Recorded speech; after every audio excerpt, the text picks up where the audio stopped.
G'day, Jason here from In Search of Australia. In this episode, I go to Dark Corner, just north of Sunny Corner, to see whether I have as much success there as I did down south.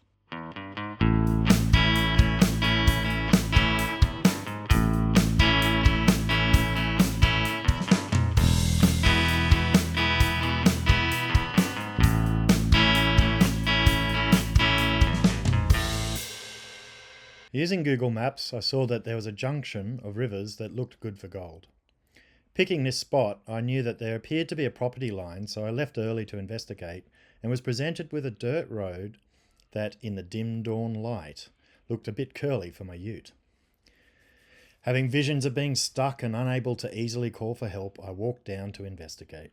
At the bottom of the hill, it was both confirmed that my car would not easily get back up the steep, degraded incline, and that the property line cut across the access to where I intended to go.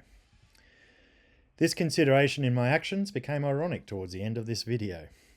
On the way back up, the bright lights of a four-wheel drive beamed down from the crest of the hill, and I stepped aside to let them pass.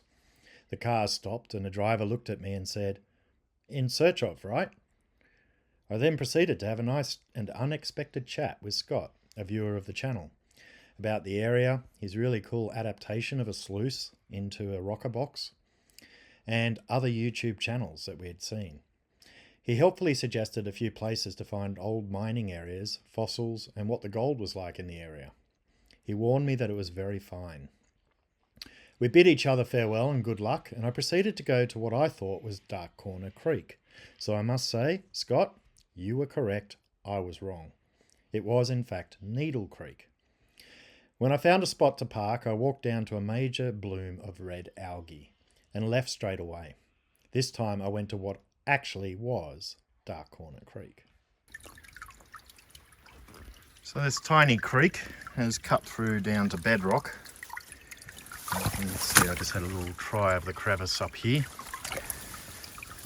Within this tiny stream though, there's a deposit of larger rocks just here and more gravel, so I'm going to give that a try.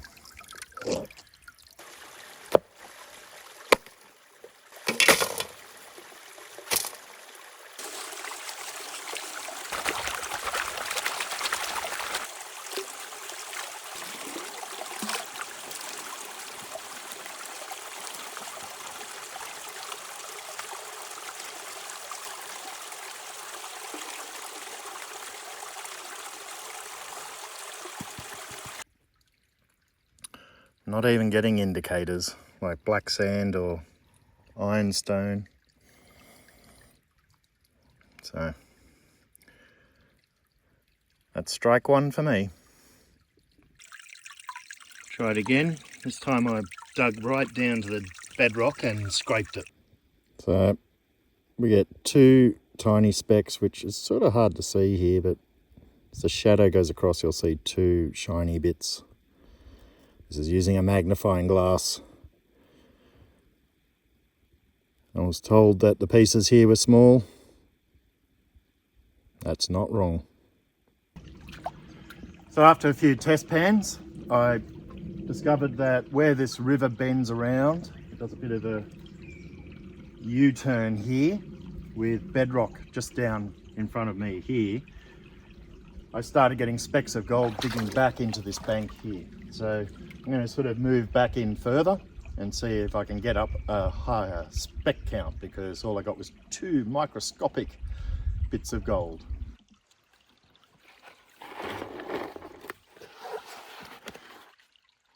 So there's definitely a silty clay consistency here. Lots of little bits of gravel and round black river rocks.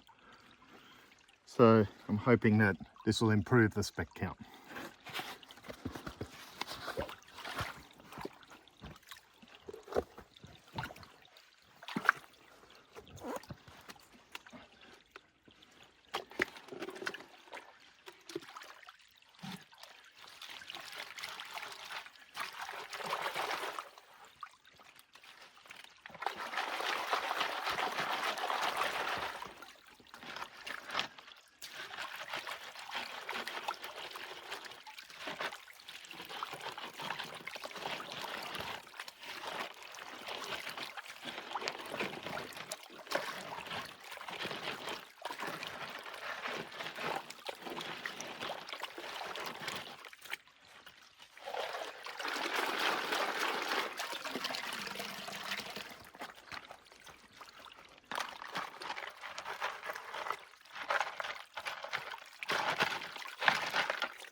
So now I'm getting a larger speck there, which is a good sign. Well, I'll keep going in and see how much I get. As Dark Corner Creek wasn't that fruitful, I decided to move on to Wattle Gully. Looks very deep down there, so probably is going to be a harder one to even get a speck. So as I feared, this looks very reduced in size. It's very deep in the gully, so I don't know where gold would settle very easily here. So I'm going to try at the ends of each drop off. So there's one there and one there.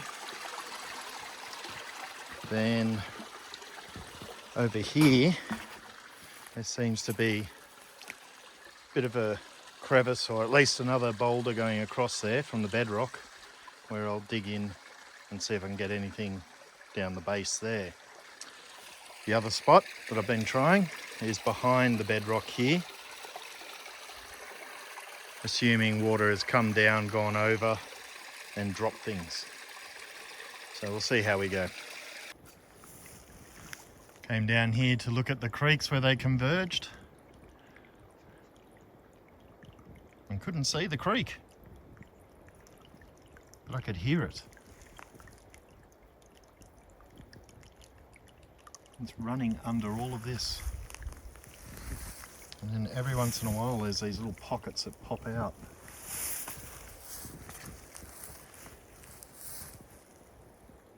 Not sure whether that's been pushed out or dug out.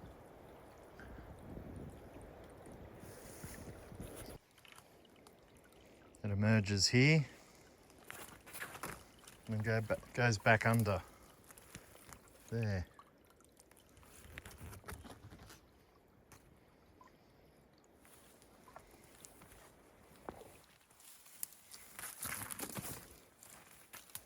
So it looks like a timber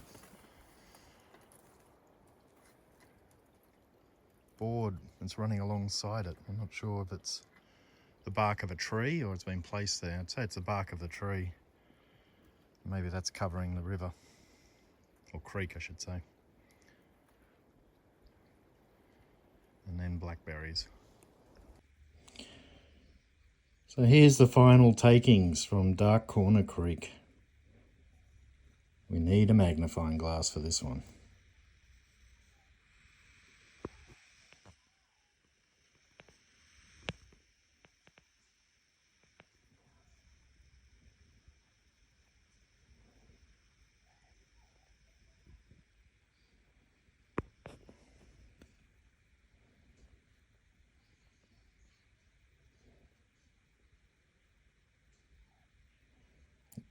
Only the three larger specks show up properly.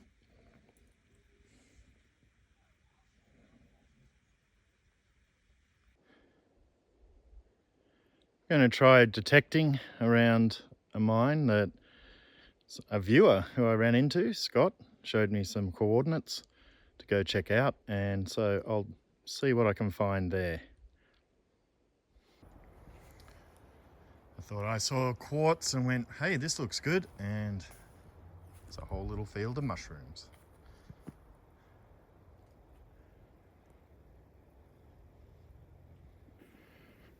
Here's some workings. Very old.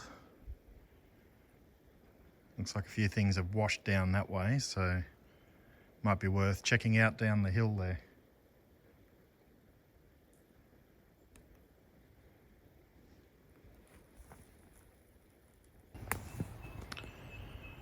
Finally found some clearer evidence of where the mining was happening.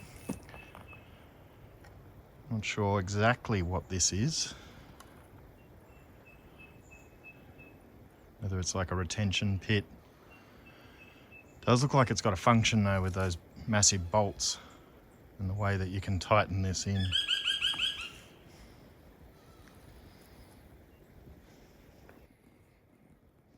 An old mullock heap. Goes all the way back up there. just keep getting little bits of iron, so very difficult to detect. I think you'd be here a few days before you find gold.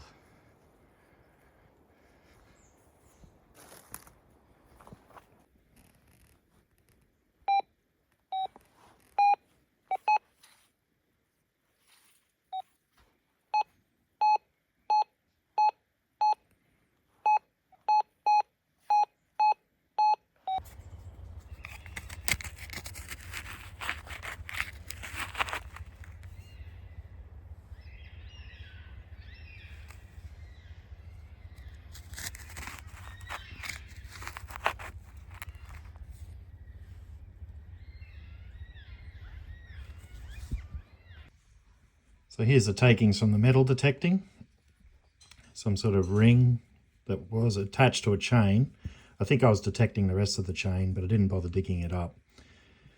Some flaked metal. Another piece there. Another little chunk of it there. This one's a bit more unusual. It looks like a rock and it's quite heavy. I could try and crush it. It could be metal. It's quite heavy, and so I'm not really sure what it is. It's not lead because it's not very malleable. If you've got any ideas, I'd love to know. But pretty much relics only. At the beginning of this video, it was my conscientious check of the road gradings and potholes and things like that that stopped me taking my ute down a track that it probably wouldn't get back up. However, on my way home, my mind lapsed, and I took the most direct route that looked really straight as far as getting out of the forest was concerned, and didn't think too much about going down a hill. It was only when I was halfway down it I started hoping that there wasn't a steep incline on the other side. However, there was. And my ute could not get back up that side. So, using physics and a bit of determination while sweating profusely, and that's why there's no video, I turned the ute around and pretty much fanged it up the hill I'd just come down. And it took 3 attempts to get over a small crest, which is the first time I've ever jumped a car when I went up over the first hump. It's a good story to tell because I reckon I was very close to being stuck there and having to walk into a reception area to get someone to pull me out. So going by maps alone is not a great thing. You do need to check your environment when you're out there.